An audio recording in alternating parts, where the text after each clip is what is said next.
First off, before this video begins, I'd like to quickly apologize for a mistake I made in the last Juon video. Somehow I completely misinterpreted the ending of Juon the Grudge, mistaking Rika for Kayako during the film's climax. What makes this worse is that I've watched the film a dozen times and never realized. The reason for my mistake is that I didn't recognize Rika with ghostly makeup and long hair, so I assumed it was Kayako. This does change how I feel about the ending quite a bit, but since I can't change what I said in that video, I'll have to do so in a Juon review compilation video that I might release sometime in the future.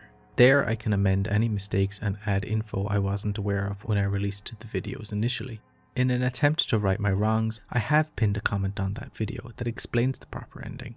So there, sorry for being dumb, on with the video. Juon White Ghost and Black Ghost were released simultaneously on the 27th of June 2009 as a way to celebrate the Juon series' 10th anniversary. This was after all three US The Grudge films had come out, the middling reception of which led to some franchise fatigue, so it's possible that this was also an attempt to breathe new life into the franchise. Both films clock in at 60 minutes and were overseen by Juon's original creator, Takashi Shimizu, but were primarily written and directed by other people. White Ghost was directed by Ryuta Miyake, and Black Ghost was directed by Mari Asato, who actually studied alongside Shimizu while they attended Kiyoshi Kurosawa's film school in Tokyo. This is also where Shimizu first conceptualized what would become the Juon series when working on an assignment to create a 3-minute film. Oddly, for entries in a popular franchise, there's not a lot of information available about the films or their production. I wasn't able to find a single interview with their crew other than one with Black Ghost's director, which can be found on the Arrow Films Juon box set. In this short bonus video, Asato explained that these two films were intended to be spin-offs with a different feel to previous Juon films, and would take the series in new directions. These stories wouldn't focus on the misadventures of Kayako and Toshio, but instead on new forms of the curse. Whether this was a good idea or not is up for debate though. The concept of the curse changing isn't new and is actually implied within each film. However, we've never seen the curse change that much from its original form. Theoretically, as it evolves, the curse adopts new rules and abilities while still retaining an essence of the original malice, and both White and Black Ghosts show how the definition of this curse can be stretched with varying degrees of success. In addition to the Juon curse, these two new films continue the use of the non-linear storytelling method that makes the Juon films so interesting to watch. Also, they do include nods to the characters of previous films, but I'll talk more about that later. Since I was able to find so little information about these films, I don't have much to say until I start analysing them, so let's have a look at the story of White Ghost and go from there. Heavy spoilers from here on, as usual. The film opens with a somber score, with hints of malice rising from beneath. We see static shots of various locations that will become important throughout the film. The last is of a snowy forest. In the middle ground, a hanged man sways quietly from a tree. A tape recorder beneath his feet switches off and the bag beside it begins to rustle. Long tendrils of jet black hair slither out of it, but before we can see their source, it cuts to the title card. Fumiya's segment begins and we see him arrive at a house on Christmas Eve to deliver a cake. The streets are empty, everyone is celebrating inside with their loved ones. He rings the doorbell a couple of times but no one answers, yet as he turns to leave the front door creaks open, silently inviting him inside. The hall is dark, with only a small amount of natural light seeping in to give form to the bare living spaces. He calls out and eventually a woman answers, saying she'll be with him shortly. He waits and waits, yet when she re-emerges, she says the exact same thing in the exact same way as before. She repeats this increasingly unsettling greeting again, but this third time, after she turns back into the room, Fumiya hears a loud crash from within. Reluctantly, he moves further into the house to investigate, but all he finds in the kitchen is an open fridge and no sign of the person who opened it. The sound of running water draws his attention to the bathroom, where he turns off the sink. When the camera moves back up, a silhouetted figure becomes visible in the shower behind. He pulls back the curtain to reveal a bath stained with black, burned and melted by a fire of some sort.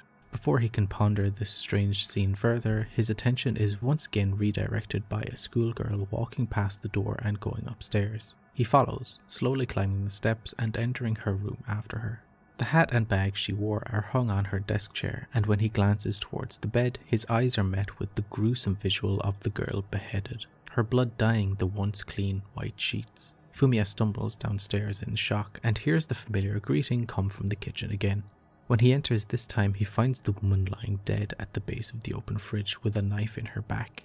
Stunned, he backs out into the hall, turns and finds himself face to face with an emaciated looking old woman holding a basketball? The violent sound of pained croaking replaces the dead silence of the house and the screen cuts to black. This ends Fumiya's segment. I think this opening chapter worked really well to establish an unsettling tone for the film.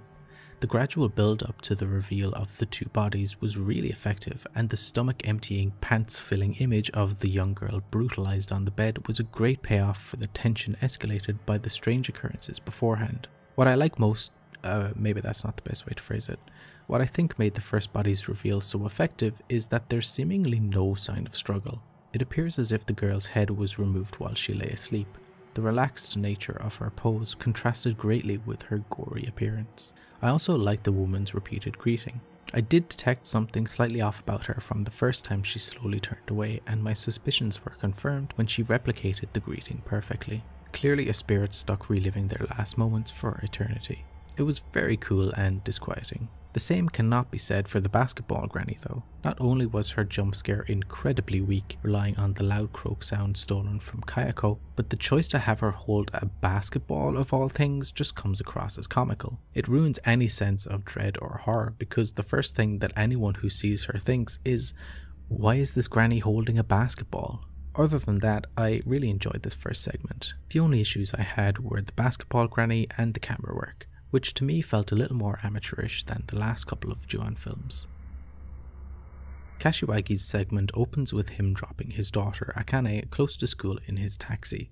While Kashiwagi is clearly a fun and caring father, Akane is less enthusiastic in their interactions. She'd rather not be brought to school by taxi, as her classmates would find that weird. As she leaves the car, she accidentally touches a pool of sticky substance left on the back seat by a previous passenger. Disgusted, she walks to school with a frown, unimpressed by her father's attempt to cheer her up with a seasonal greeting.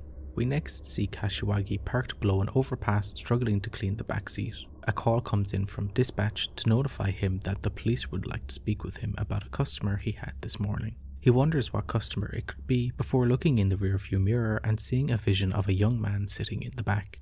The bag seen in the opening forest shot then appears in the seat where the man was seen, and Kashiwagi investigates. Unzipping it reveals the face of a young girl inside. Her eyes open and Kashiwagi is grabbed from behind. The sound of his screams and flesh breaking is all that we hear as his body is pulled out of view. This is a short segment, lasting only about 4 minutes, and it mostly exists to set up the next one. While our time spent with Kashiwagi was fleeting, I did enjoy every second he was on screen. He was bright and cheerful, and you could tell he was just trying to be a good father to his unappreciative child, who doesn't even close the door after herself. It sucks he died so soon and in such an unterrifying way. I guess the image of the girl's head inside the bag was interesting, but how he died was just so underwhelming. Since his segment was so short, I think he at least deserved a proper death scene.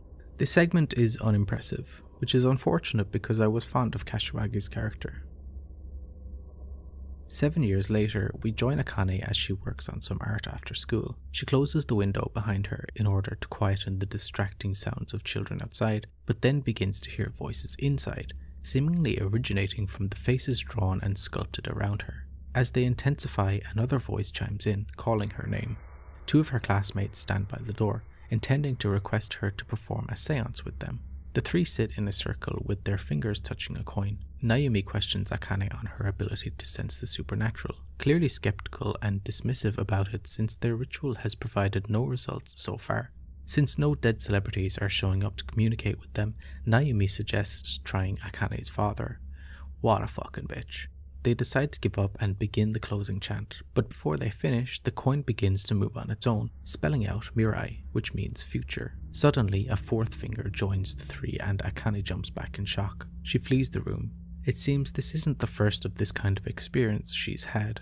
Later, as the other 2 head home, Naomi realizes she's left something in the classroom and heads back. The other girl goes to the bathroom and sees a little girl walk behind her in the mirror. The child enters the last bathroom stall, but when it's opened, she's nowhere to be seen. Then, in another awful jump scare, Basketball Granny appears again. the camera zooming right into her perpetually shocked looking face as she runs towards her next victim. This chapter was okay. Ignoring the terrible granny jump scare, we get a bit of insight into Akane after experiencing the loss of her father. It seems to me like she's somewhat numb to it by now, most likely having gotten through most of the grieving process years prior. Yet a lack of closure is clearly present, as they never could find the body of her father. A plotline that reminds me of one in Juon the Grudge with Toyama and his daughter Izumi. Atsushi Isobe's chapter begins with him gazing up at his new house that looks down ominously at him. He's the man that Kashiwagi saw in the back seat, in case anybody's already forgotten. The rest of his family pours into the house enthusiastically while he hangs back, possibly sensing something unseen that the others cannot. As the stepmother Miho inspects her new kitchen, a crumpled photo falls to the ground beside her. She flattens it out to find a photo of a loving family standing outside this very house. Previous owners, most likely. Junko sits on the bath and wonders out loud why the house was so cheap, theorizing it was because someone died here. This puts Miho on edge. Atsushi joins his niece, Mirai, upstairs as she excitedly chooses her room. Luckily, the area is quiet, so he'll be able to focus on his studies. While everyone is gathered outside to discuss their new home, Atsushi once again hangs back, although this time his expression of apprehension has been replaced with joyful content. However, a shambling figure in white draws his attention to a room down the hall with a mirror covered by cloth. After a moment of hesitation, he removes the cover and gazes at his reflection. As if sensing something odd about the mirror, he extends his hand towards it, only for his reflection to grab it from the other side. He recoils at first, but a long look at his face shows that something has changed. As he leaves the room ahead of an inquisitive Mirai, the camera pans back to show his reflection still standing in the mirror. I like this chapter, as subdued as it is. We get a good look at the family and the dynamics of each relationship. The father appears to be putting pressure on Atsushi to study and pass his bar exams after an apparent previous failed attempt. Miho, the stepmother, is relatively new to the family and is clearly not welcomed by Atsushi's older sister Junko. The grandmother is also barely holding back senility, if at all, which itself can be a difficult thing to handle for any family. You can feel how this family is being strained in several ways, only staying together so long as nobody goes off the rails. We also see the start of the curse's infiltration into the Isobe family this time, interestingly through the use of a mirror. Even more interestingly, the figure that draws him to the mirror is a spirit that shouldn't exist yet. The next segment begins with Fumiya's girlfriend Chio running to escape the rain on her way to the police station. There she finds Fumiya in a catatonic state and the officers doing their best to console him. At home, she presents him with a Christmas cake, determined to not let his traumatic experience ruin their celebrations. Meanwhile, he's zoned out completely on the couch, barely registering the gift of a music box she gave him. He feigns interest, but to be fair, it is just a fucking music box. Watching her cut the cake brings back flashes of the horrific scenes he witnessed in that house. He vomits in the toilet, and moments later, as he's recovering, Chiho moves in for a smooch. She is really determined to not have the mood ruined. They kiss again and embrace, but when Fumiya pulls away, he sees the ghost of the granny. He scrambles away and her bony hand clasps the basketball in the bathroom. She emerges holding it, running at Fumiya while croaking loudly. He reaches for the cake knife and lunges it at her, then realizes his mistake. It was Chio, not the granny. Then, for some reason, most likely because he was driven to madness, he jumps on top of his girlfriend and begins stabbing her repeatedly with the knife that he pulled from her neck. The music box plays innocently in the background, its melody harmonized by the sounds of flesh slicing and pained bloody gurgles. I'm mixed on this chapter. While I did like to see how Fumiya's experience in the house haunted him mentally instead of supernaturally, I do wish the transition to him becoming a psychotic murderer was a little more gradual. It's hard to tell if he was seeing the granny the whole time he was stabbing, but the way it's presented was that he saw Chio with the knife he put in her neck and realized there was no turning back.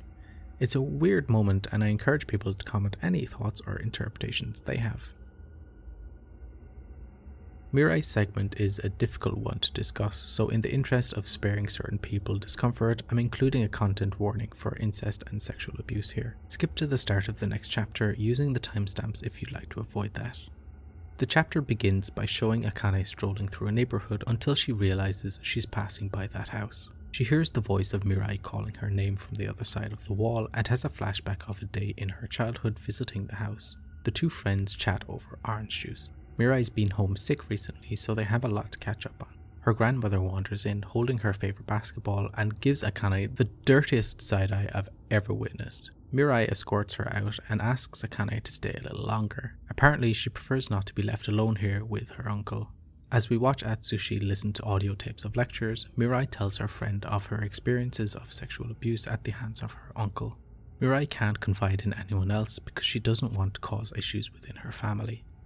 Atsushi wasn't always like this though. According to Mirai, it only started after they moved in. Suddenly, Atsushi appears at the door and urges Akane to leave, but she's reluctant. He grabs her arm and her psychic powers enable her to sense the evil that infects this house, an evil that currently resides in Atsushi. He drags Akane out and throws her to the ground before closing the door on her. Mirai calls for the help of her grandmother, who is absent-mindedly doing her makeup downstairs. As Akane leaves, she sees Atsushi close the curtains to block the view of a desperate Mirai, rapping on her bedroom window. Akane runs. Back inside, Atsushi sits Mirai down at her desk, offering to help her with her homework, his entire essence brimming with vile evil. As he strokes and smells her hair, she reaches for the good luck charm that Akane gave her, doing her best to suppress the tears welling up from inside her. Thankfully, before it can go any further, Granny shuffles in wearing a brunette wig. She forcefully offers herself to Atsushi, possibly in an attempt to divert his attention from Mirai. Confused and shocked, he pushes her away and quickly exits the room. The two sit side by side, sharing sorrowful expressions. The shot then cuts from them to that of Mirai's dog toy dancing on its own downstairs. Toshio watches it from the other side of the glass door, meowing combatively. This chapter is by far the hardest to watch. Not only does it include sexual abuse by a family member, but its victim is a minor, as Mirai is only about 10 years old. I won't dwell on this aspect though, as I don't feel I really need to. That stuff is just horrific in every way, and I can't talk about it in admiration like I can with scary ghost kills, etc.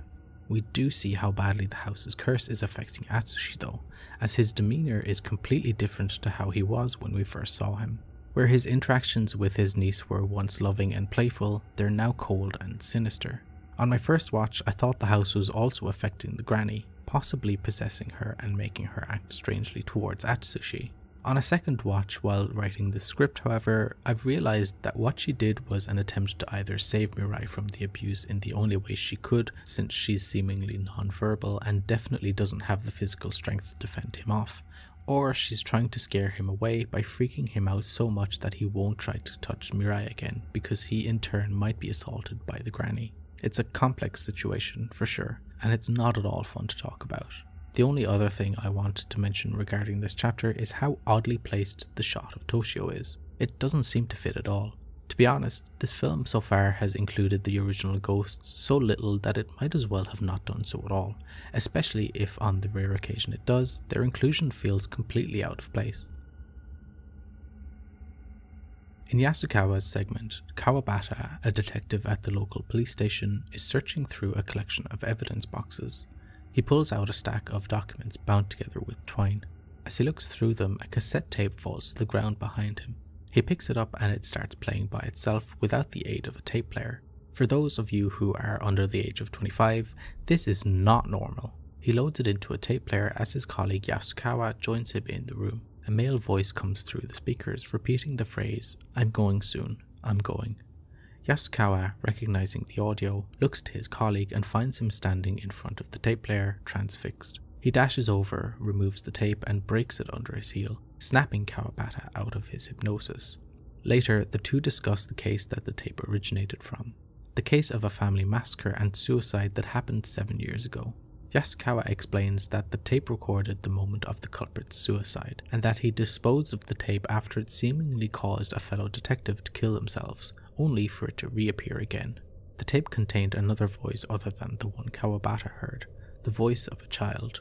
Yasukawa warns his colleague not to involve himself in the case, lest he too become tormented by it. We next see Kawabata digging further into the case files, because nobody in a horror film has ever had an ounce of common sense. The newspaper describes the gruesome details of the murder, with a big headline titled "Decapitated." As he reads, the tape appears once again on the desk in front of him. It's intact, almost as if it forgot the stamping it got earlier in the day. It begins to play again on its own, but this time another voice comes through, the voice of a child saying, "Come quick." As simple as this chapter was, I mostly liked it. The fact that the bulk of it is basically an exposition dump is somewhat excusable since it was delivered from one detective to another with the intent of it being a warning for him not to get involved. That entire scene is also done in a single unbroken shot, which really drew me into the situation. It slowed down the pace of the film nicely to allow for the viewer to be caught up. Now, I would rather have things like this baked naturally into a film instead of it having to be explained directly, but it's better than nothing, I guess. The acting of the man playing Yasukawa was also effective in conveying how badly he wants to move on from this case that seems to always find its way back to him. It's inescapable, yet instead of allowing himself to befall the same fate as his dead colleague, he persists in trying to avoid it at all costs.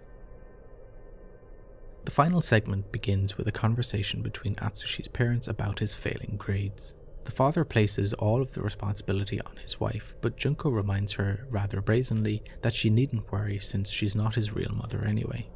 Junko's a bitch. Granny wanders in looking to play ball, but Mio refuses and she leaves, feeling dejected.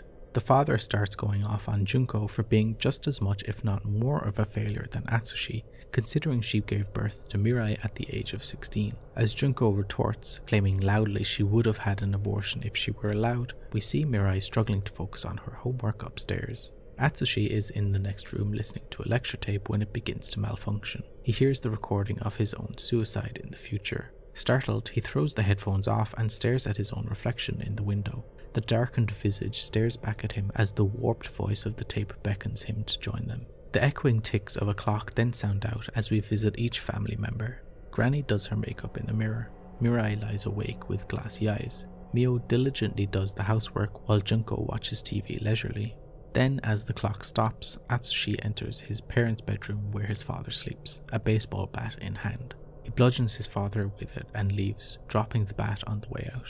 Next he visits his grandmother, who lovingly cradles her basketball. He strangles her from behind with a piece of rope. Mio hears the thud of Granny's body in the other room as she lights a cigarette, but when Junko chimes in to tell her to check on Granny, she exits to the hall, calling out the same way she did repeatedly to the delivery man. This time, when she turns around, you see that she is glancing towards Granny's room, the doors of which are shut to hide the murder. When Atsushi joins her in the kitchen, she offers to make him a snack, and when she opens the fridge, he plunges a kitchen knife into her side. Junko hears a crash from the kitchen, but pays it no mind. We then see Atsushi pass behind her and start beating her, dragging her to the bathroom where he pours gasoline over her and lights her on fire. This explains the strange burnt stain in the bath Fumiya saw at the beginning. As she burns, Atsushi heads for the last remaining family member, Mirai. She has locked the door and is hiding in the corner, having heard her family's dying screams. Atsushi breaks in and throws her onto the bed, climbing on top of her and pinning her down with a hand over her mouth. From his bag he takes a saw, which he proceeds to decapitate her with. The act is almost too gruesome to describe, but at least this time it was quick. He packs her head up and returns downstairs. One last look at Mirai shows she was gripping her good luck charm tightly. We next see Kashiwagi's taxi stop at a red light. Fumiya passes by on his way to deliver the cake to the Isobi house, and Kashiwagi asks his passenger Atsushi if he has plans for Christmas. As he talks about his daughter, we see the bag beside Atsushi begin to leak a strange fluid, the same fluid that Akane happens to touch later in the day. A grim realization for sure. After arriving at his final destination, Atsushi presses record on his tape recorder and sets it down beside the bag with Mirai's head in it. He steps on his ladder, lowers the noose around his neck, and begins to recite the words he heard himself say on the tape. The child's voice then sounds from the bag below him, beckoning him to join her. Atsushi apologizes before kicking the ladder from beneath his feet. He sways, then stills, and the tape stops recording.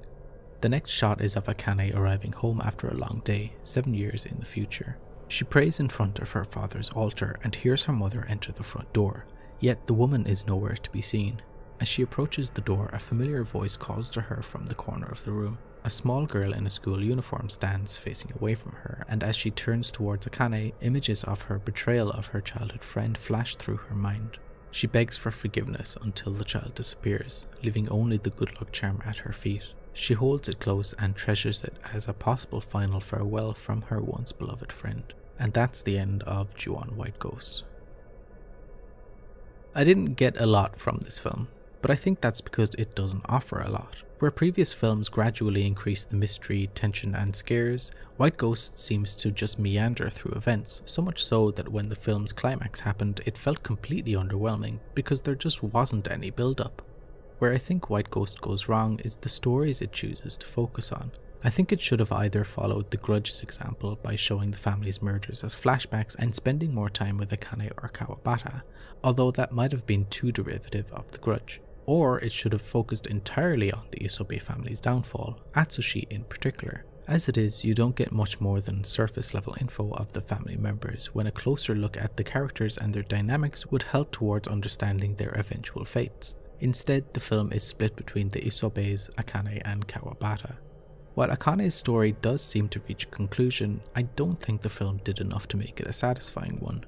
We didn't necessarily need to see more of their relationship while Mirai was alive, but more instances of Mirai haunting Akane could have really helped. Her goodbye at the end would have been more of a payoff if we'd seen more of Akane developing from wanting to forget her past to accepting her mistake and seeking forgiveness. This ending also raises a few questions. It doesn't seem like the curse was exorcised or that anything was really resolved, so if the only thing Mirai required to stop haunting Akane was an apology, then why did she wait 7 years to start haunting her? And if she had been haunting her this whole time, how did it take 7 years for Akane to apologize? Kawabata, on the other hand, might as well not be in this film at all, since he has so little to do with it.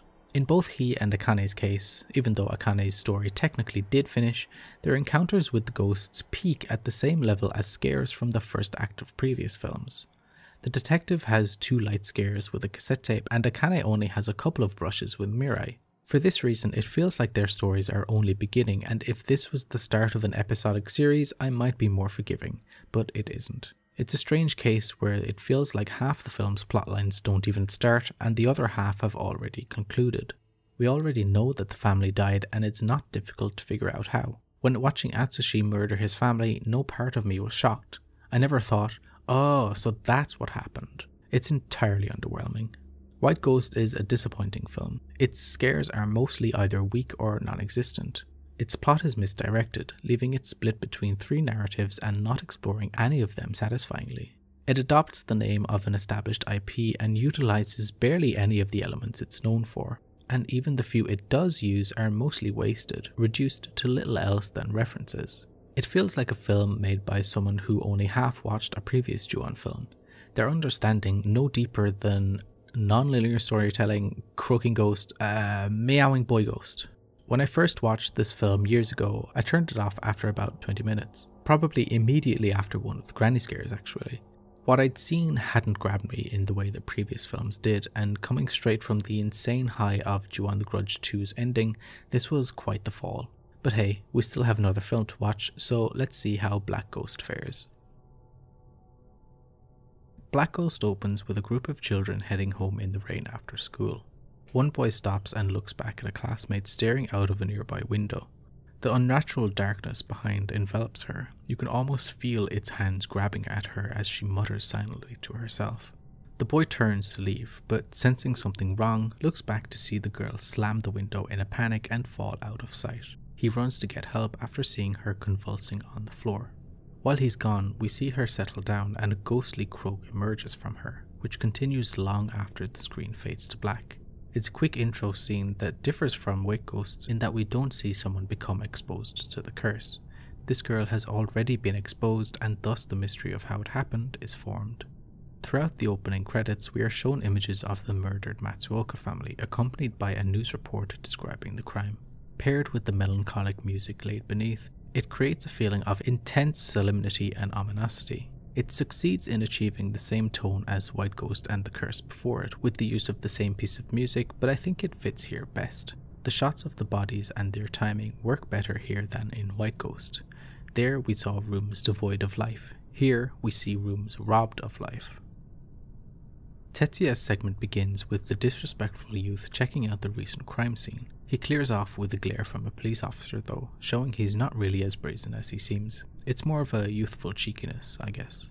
We next see him leaving his house in a rush, but is stopped in his tracks by his attractive neighbour who ignores him completely. Sensing something amiss, he watches her enter her apartment with a sullen expression, her eyes dull and distant. The next day, assumedly, he awakens from a bad dream and turns the static TV off. Doing this stops the noise from next door being drowned out, the sounds being apparent moans of pleasure from that neighbour. He listens closer to the sound and grows frustrated that he's not the cause of them and throws a pillow at the wall. Then, in retaliation to his act of protest, heavy thuds come from the other apartment, shaking Tetsuya's wall with each strike. Later, he brings friends over to investigate the sound and they make light of the situation, offering their condolences for him losing his crush. Tetsuya claims she wasn't always like this, and then his friend theorizes that she was behind the recent murders. Tetsuya takes off, leaving the couple to soil his bedsheets while he's gone, and again he passes Yuko on the stairs. She enters her apartment the exact same way, yet this time the door creaks open afterwards, inviting the curious Tetsuya inside. He finds her swaying in the kitchen, but when he enters out of concern, she immediately snaps out of her trance. She looks down at his legs and grimaces as a hand blacker than abyss clasps his pants. He's then knocked to the ground and dragged inside. Next door, the girl sits upright, having heard a weird noise from the adjoining apartment. She presses an ear to the wall and the thuds begin again, this time with much more ferocity. Next door, Yuko can only look in terror at what is happening before her. This is a good opening chapter. It's full of intrigue and mystery that succeeded in drawing me into the story. With it taking place in basically one location, we are given a condensed application of the effects of the curse, or rather its ramifications. How mostly disconnected people can find themselves ensnared in its deadly clutches through the most minor interactions with those already cursed. Yuko's segment starts by showing her going about her daily patient checks. The room she visits houses the girl from the opening scene. They're currently running tests to figure out what it is that landed her in hospital. While she does seem full of energy, Fukie believes she will die soon. On her way out, after finishing her shift, she passes by Fukie's room and hears a strange croaking sound come from within. She checks, but Fukie is sleeping soundly, yet as she turns to leave, she hears it again. She pulls back the covers and sees something that we do not, yet it scares her enough to call for help. When her fellow nurse arrives, there is no sign of what Yuko saw, but she remains shaken. On her way home, she passes by Tetsuya, this time noticing him, yet not returning the level of enthusiasm he seems to have. At night, she hears the thuds on her walls and begins to moan, but we see here it's not from pleasure. The next day, she switches with another nurse to cover Fukie, wanting to avoid the girl and the weird happenings that surround her. The other nurse refuses to cover, so she apprehensively enters Fukie's room. A silhouette stands behind the bed's curtain, and Yuko pulls it back to reveal a figure wearing a bedsheet. She laughs, finding the girl's prank amusing, then notices that Fukie is currently lying asleep in the bed. The realization kicks in and she falls to the ground in shock. The person within the sheet then crawls towards Yuko while emitting a terrifying strained croak. We then return to the scene from earlier and see what is causing the thudding sound. Its source is Tetsuya's head being smashed against the wall by the dark figure.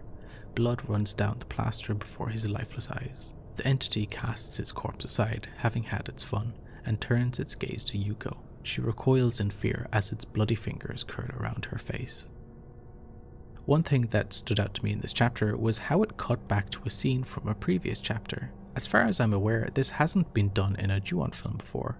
The segments have only ever been distinct points of view of one of the characters, and if there was an instance where two segments shared a moment, each would display it from a different perspective. Here though, there's a direct continuation from a shot in the previous segment. It's not a huge thing and it's barely worth mentioning, but I thought it would anyway as I found it unusual. Some people may not like the look of the Black Ghost, believing the special effects to look outdated and weird, but I like it. The fuzzy edges of its black form look so ethereal against the everyday backdrops, and the deep black of the inner parts of the body are so cold yet mesmerizing, with depths impenetrable by the naked eye. It is slightly disappointing for this film to basically copy a death in Juon the Grudge 2. Both implement the time manipulation abilities of the curse to reveal that a thumping sound from earlier is caused during the death of the characters that heard it. I would have treated it as more of a nod to the earlier films, as many other moments in sequels do, but it's a bit too big of a moment to overlook that. Ayano's segment begins with her getting a taxi ride with a boss. The taxi is actually driven by Kashiwagi from White Ghost, which places this film before the events of that one. Ayano feels uncomfortable next to the other man, so she requests to be dropped off at the next set of traffic lights. As the taxi pulls away, she begins to make her way home through various side streets, each of which is quiet and barely lit by street lamps. She grows uncomfortable and calls out to the unnaturally dark shadows, believing her perverted boss to be lurking within them. Nobody emerges though. The feeling of a presence turns her around, but there's nobody there either. The sudden ringing of her phone startles her and she drops it. Then, when she bends down to retrieve it, a violent croaking sounds from the darkness. The barely discernible form of the black ghost slowly becomes visible and the screen cuts to black.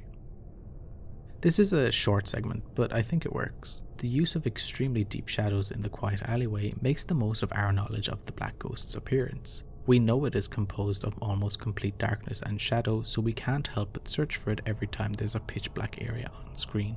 Ayano would expect anyone in the shadows to be lit even slightly by what little light splashes throughout the alley, unaware that the thing that stalks her seemingly rejects any light that touches it. Fukie's segment returns to the opening scene of the film. This time we see Fukie's mother, Kayako, rush to the school's infirmary after being informed of her daughter's collapse. The cause was apparently anemia, and Kayako hugs Fukie with relief. The child seems unsure about the embrace though, for some reason. They get home to find Fukie's dad waiting for them. He's the creepy boss from the taxi earlier, which raises some interesting questions. It appears the parents' relationship is undergoing some hardships right now, and the father, at least, has begun seeking to fulfill his needs elsewhere. It also seems he has moved out to some capacity, implied by his daughter's surprise at his presence. As the two adults bicker, Fukie distances herself from them and suddenly begins screaming at seemingly nothing. The scream morphs into a painful croak and she collapses again. Both parents are completely dumbfounded by what they've just witnessed. When Yokota reaches down to check on her, Fukie grabs his hand with abnormal strength. As he struggles to free himself from her grip, she twists her head around and says, coldly, that he'll kill a woman with the hand she's holding. She then returns to unconsciousness. We next see them waiting to be seen by a doctor. Her brain scan showed nothing out of the ordinary, so the doctor determines the cause of Fukie's episodes to be stress, most likely from a toxic home environment. They then conduct a hypnotherapy session, which I thought was funny since they appear to have completely skipped the regular therapy treatment and gone straight to the experimental stage. During the hypnosis session, Fukie recalls a moment when she was 5 years old, when the family enjoyed their time at a beach. Judging by her mother's reaction, this may be one of the last truly happy moments they shared as a family. When the doctor prods further, Fukie begins to have another episode. This time she asks her mother why she didn't give birth to her. A curious question from an only child. Later, after running more tests, it's revealed that Fukie absorbed her twin in the womb, and since then what was left of Fukie's sister existed within her as a type of cyst. We then see Kayako visiting her sister, who's surprised to see her, indicating these two also have a rocky relationship. This was a fun chapter. The plot is starting to gain traction and we're getting lots of cool moments. I'm particularly fond of the twins reveal, although it feels like something that should have been saved for the climax. It also comes so soon after the first hint that there could be something else in Fukie. Either the doctors are incredibly efficient at solving the mystery, or the pacing of the plot is too fast. I'd put my money on the latter, to be honest. The concept of a vengeful spirit being born from within the body of its sibling instead of being murdered is so cool and weird that it excited me as to where the film would go next, although I had a fair idea of what would happen. It's definitely a refreshing direction for the Juon series to go, which is exactly what this film set out to achieve. And while it does hold some slight similarities to the end of Juon the Grudge 2, being that Fukie's twin is located within her womb, I do think it's different enough to consider it an original idea within this franchise, unlike Tetsuya's death earlier. Yokota's segment begins with him approaching Ayano's apartment building. As he opens the gate, a man with clear mental issues interrupts him, asking if he's seen Mar. Yokota says no, of course, and the man retreats, visibly annoyed. We then see him report to Toshio, who is crouched at the side of the road.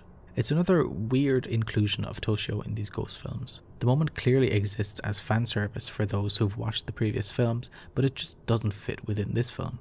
It took me out of it a bit, to be honest. Inside the apartment building, Yokota finds the right door and knocks. There's no answer, so he tries to pick the lock with his business card. During this attempt, the door opens, revealing Ayano inside, draped in a blanket. She moves into her bedroom, saying nothing. He follows, and when he asks how she's doing, she pushes him to the ground. Raising a hand to his face, she inspects him closely before beginning to strangle him, during which she too exhibits immense strength and tells him that he'll kill someone with his hand. With a confused expression, he passes out, and when he wakes, the room is dark, with only the cold light from outside coming through the gap in the curtains. Turning on the light, he finds Ayano sleeping in her bed.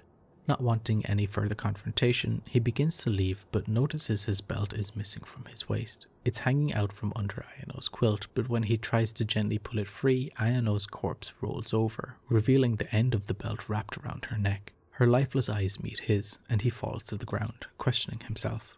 We then see him burying the body in the forest, having decided he had no choice but to cover up the crime lest the truth about his attempted infidelity come to light, and obviously there were no witnesses to prove he was innocent of the murder. He finishes piling on the dirt, even making sure as to cover the shallow grave with leaves to make it less obvious. Yet when he turns around, he sees the grave uncovered again. He peels the blanket off Ayano's face and she begins to croak. Panicking, he scrambles to fill the grave again. It seems this dark secret of his will be difficult to bury. I'm not too fond of this chapter, and it's because Yokuta's prophecy turns out to be complete nonsense. He was told he would kill a woman with his right hand, but he didn't even kill Ayano. It shows him pull the belt with his right hand, but she was already dead in the bed. I refuse to believe he pulled so hard that he either strangled her or broke her neck during his attempt to free his belt. I also refuse to believe that he killed her while he was unconscious, because that also makes no sense. If anything, the ghost killed Ayano and framed Yokota, fulfilling the prophecy itself, which is cheating. Now, while I dislike the prophecy aspect of this segment, I do like the thought of him never being able to fully bury Ayano's corpse. If he found himself stuck in a loop of repeatedly burying her, it could be quite interesting, although I'm not sure that was fully implied as we only see it happen once. Still, it's a pretty apt metaphor for the stress he would experience as he attempted to keep his misdeeds under wraps. Footage of Fukie's recorded episodes open Mariko's segment. She and Kayako are watching it back to see if Mariko can glean any supernatural cause of the child's condition. She can't tell by looking at the video though. As Kayako begs her sister to help Fukie, Mariko's son Takashi enters to ask if he can play at a friend's house. With his exit, Mariko agrees to help, realizing that like her, Kayako would do anything to save her child from harm. She has the power to help, so she must. They later visit the hospital and Mariko finds it a challenge to even reach Fukie's room. The dark energy that is born from this place of sickness and death makes it difficult with her heightened spiritual senses. They encounter Yuko and Mariko freezes on the spot, sensing something so terrible from Yuko that she can barely contain her fright. Feeling so underprepared, she backs out of the visit, returning home to ready herself for the exorcism ahead.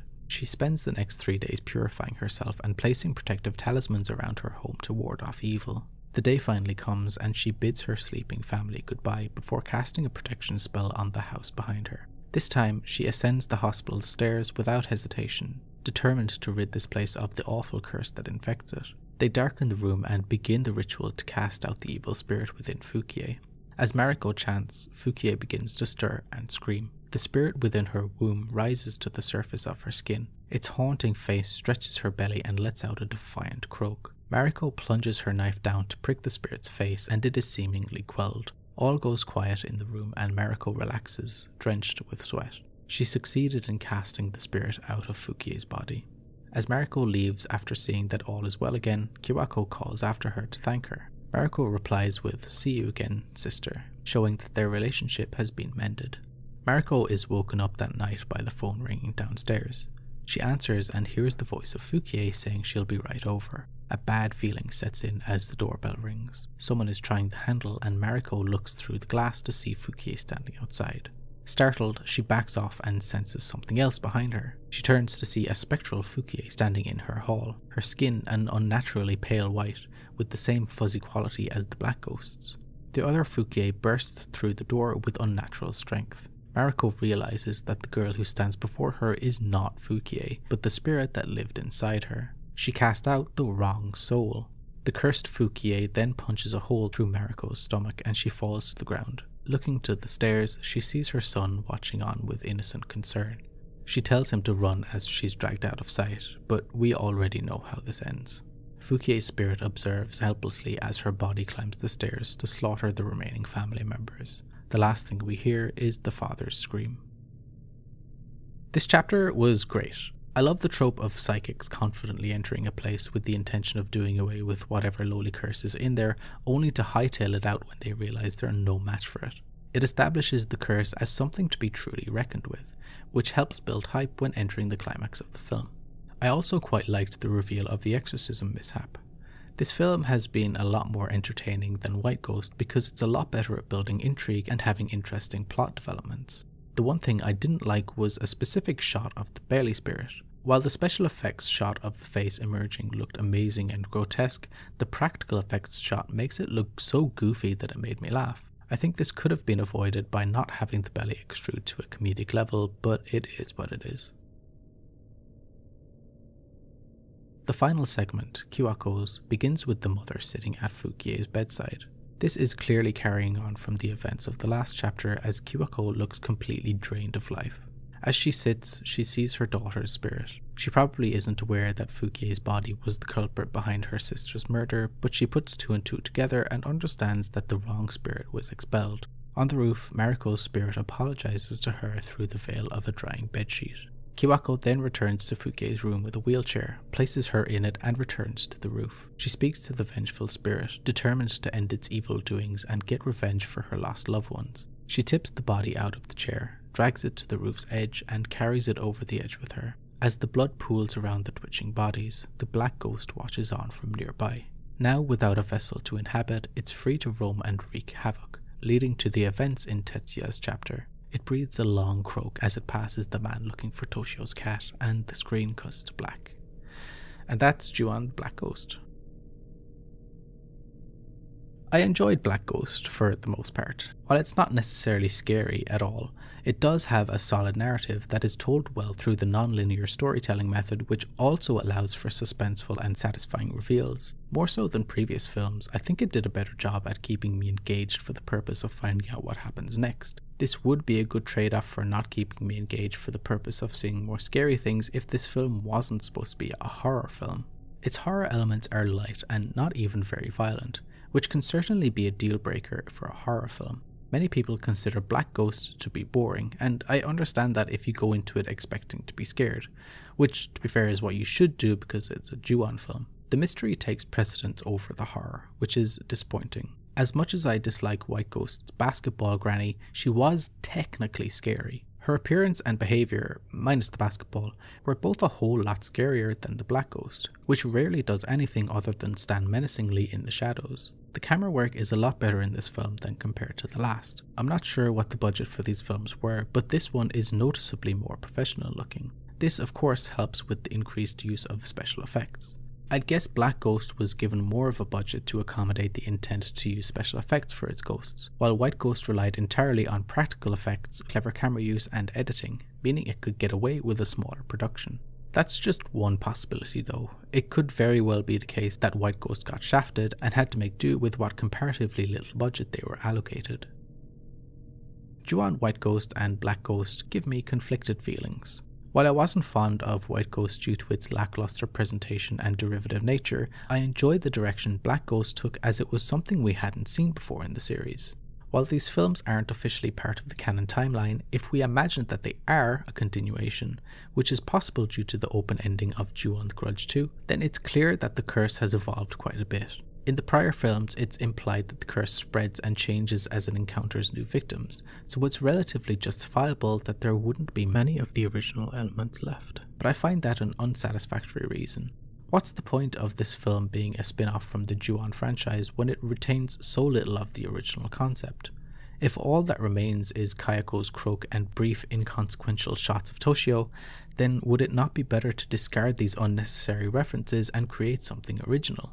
It feels like these two films, instead of being granted freedom to explore the world of Juon, were restrained by the IP. They're forced to include elements like the non-linear storytelling and the iconic ghosts, so that even when they do try to do something new, different and interesting, they still have to throw in pointless shots of Toshio doing absolutely nothing. If the films had implemented Kayako and Toshio better into the narrative, then their inclusion would have made, well, actual sense. But as it is, they offer nothing. You can remove Kayako's croak and Toshio from these films and nothing would be lost except insignificant fan service. I find the contrast between these two films interesting. White Ghost aims for a more simple visual horror, using extreme violence and startling jump scares to unsettle the viewer, then knock them off their chair. Black Ghost, however, is a more narrative-based psychological horror, with its interweaving story beats and engaging mystery. It's funny that each film possesses what the other lacks. If you combined both, you'd have a pretty competent film, although that's just Juon the Grudge too, isn't it? Both films do well at depicting strained, dysfunctional family dynamics, and how the presence of a supernatural force can further affect them. In White Ghost, the Isobe family already exhibits some toxic relationships before they even move into the haunted house. The father is frustratingly disappointed in Atsushi for failing his studies. Junko openly complains about having had to give birth to Mirai, and the senile grandmother is a difficult burden for the entire family to deal with. It's likely the family would have continued to function this way if not for Atsushi becoming the catalyst for their demise. Whatever malicious entity that crawled into his mind after he looked in the mirror was the straw that broke the camel's back. With Black Ghost, it depends on your interpretation of how the curse began. To me, it only makes sense for the twin sister, and yes, I am proud of that pun by the way, to have come in contact somehow with what once was the Saiki curse. It's the only explanation for the croaking and Toshio. This curse gave the cyst consciousness and manifested malicious intent, which then destroyed the family and others out of revenge and jealousy. The other interpretation, which is hypothesized in the film, is that the curse grew gradually within Fukie by siphoning off small amounts of energy as she grew up. It makes more sense within this film, but less sense within the grander Juon story. However, both methods of the curse manifesting eventually destroys the family that was already barely holding on by a thread. Interestingly, Fukie's condition actually starts to bring the family closer together. The separated parents probably would have collaborated more in getting her help if the father hadn't gotten himself stuck in an endless loop, and Kayako and Mariko rekindled their relationship after being distant before the film's events began. Referring back to the interview with Black Ghost's director Mari Asato, I do think both filmmakers succeeded in creating something different from the original films. It's just a pity that that difference was the lack of quality. Each film had its own strengths and weaknesses that differ from the other, but both failed to make the most out of their potential. Maybe it's a good thing these are just spin-offs. This way they're allowed to be forgotten, sought out only by those interested enough in exploring the Juon series more. It's unfortunate that those curious fans will most likely be disappointed by what they discover, but maybe that's also a good thing. White and Black Ghost, in their failure to grow out more from the Juon franchise, unintentionally make people appreciate the previous films more. Their inability to break free from the confines of the IP, forcing in unnecessary references to its most recognizable aspects, leads people to revere their origins. The Juon name is a curse upon these Ghost films, and it's a curse that stunted their potential. White Ghost felt like it was retreading old ground too much, and while Black Ghost was able to branch out a lot more, it was still held back by the need to be a Juon film. These are fascinating films to look at within the context of the entire franchise, and I think they provide important examples on how not to go about making a spin-off. Example number 1, no basketball granny. So before this video finishes, I'd like to quickly announce that I've launched a Patreon page. If you're interested in supporting me further, just follow the link in the description. In addition to getting early access to videos and having a say in what games/films I cover next, you'll also get access to exclusive short reviews, of which I'll upload 2 of per month. The first review for December is already up and I'm currently working on the second. Okay, that's all from me. Thanks for watching.